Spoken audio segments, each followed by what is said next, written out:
Good afternoon. Welcome to Midweek Musings at Trinity Heights here in Newton, Kansas.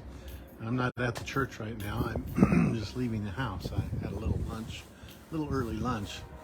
But anyway, as I'm pondering this week, this week we start school here in Newton. I believe tomorrow is the day. So I was thinking about school and education, and it reminded me I learned something this summer.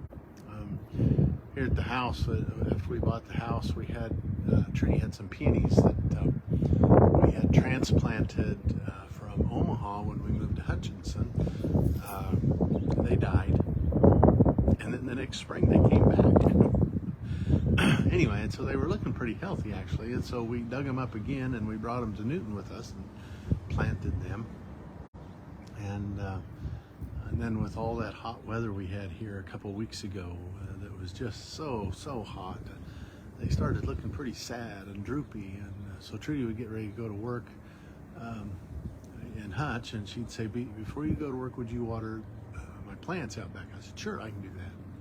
So anyway, so the peonies were looking pretty sad. So I'd stand here with the hose, and I would just really soak them down because it was so hot.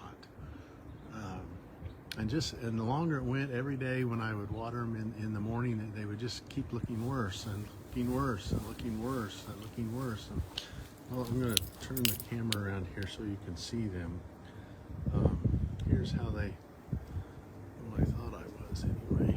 Okay, so, well, I'm just going to turn it around. Here's how they look now. Can you see those down there?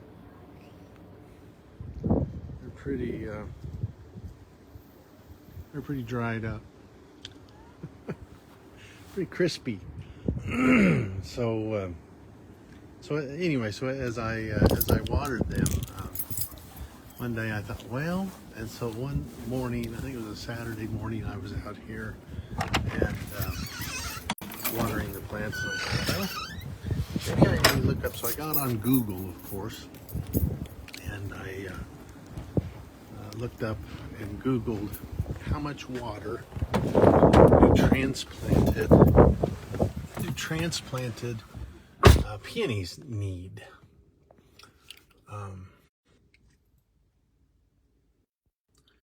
There we go. I'm sorry I lost you just for a minute there.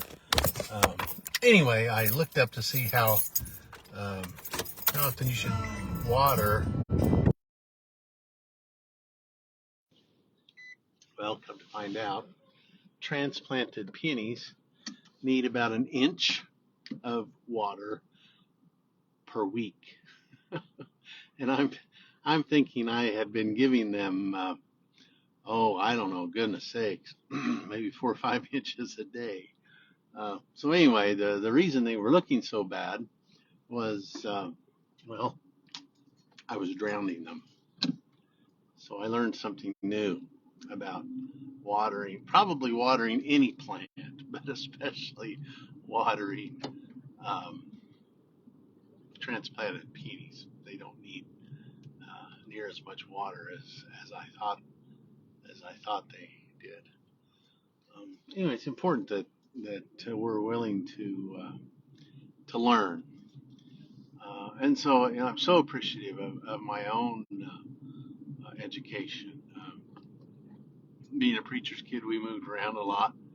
Um, I attended kindergarten through second grade in a two-room schoolhouse south of Anthony, Kansas.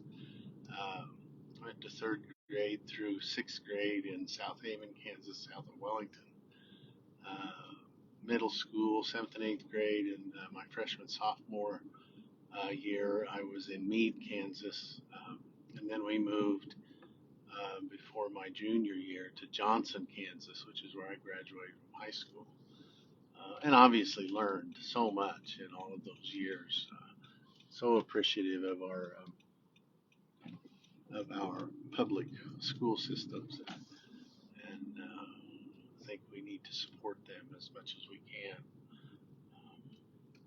Anyway, and then after I graduated from high school, I went to Votech school Goodland, Kansas, to learn about auto mechanics. And sometimes we learn not only things that are helpful to us in terms of our careers, but sometimes we do things and learn what we're not supposed to do. I have said for some time now that I took auto mechanics at Tech school, and I was a mechanic just long enough to know that I don't have that gift. I'm not a good mechanic. Anyway, and so I quit being a mechanic, and then I went to work for Farm Bureau and sold insurance for a while, for about 6 years, I think 6 or 7 years.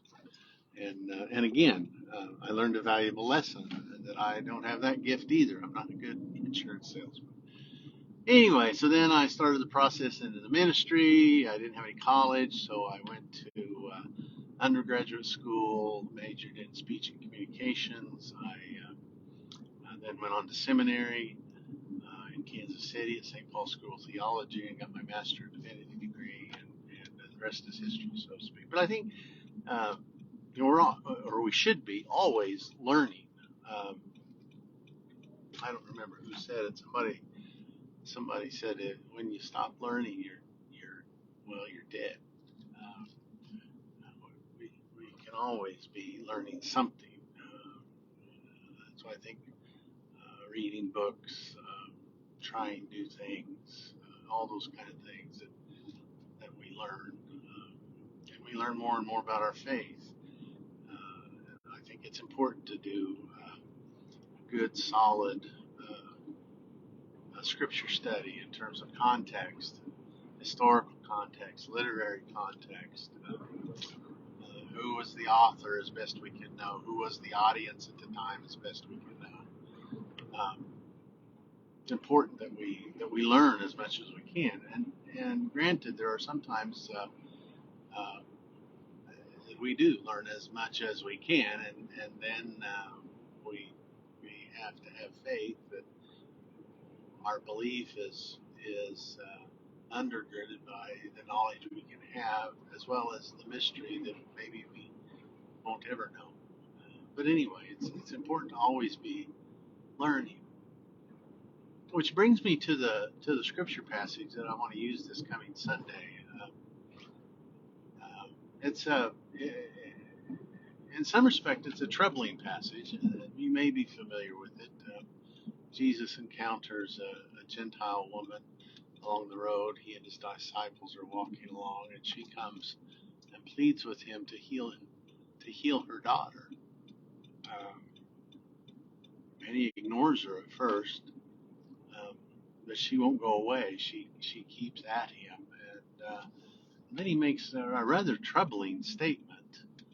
Um, he says something to the effect of that he has come for the children of Israel, and they don't throw food to the dogs. Uh, Now I've heard this passage examined in a lot of ways to kind of give Jesus the benefit of the doubt. But I want what I want to explore Sunday is, um, was this a learning moment for Jesus? Was he still learning? Uh, was he still growing in his own faith, his own understanding, his own relationship with God and with one another? And so that's what I want to explore this week. Where can we continue to learn?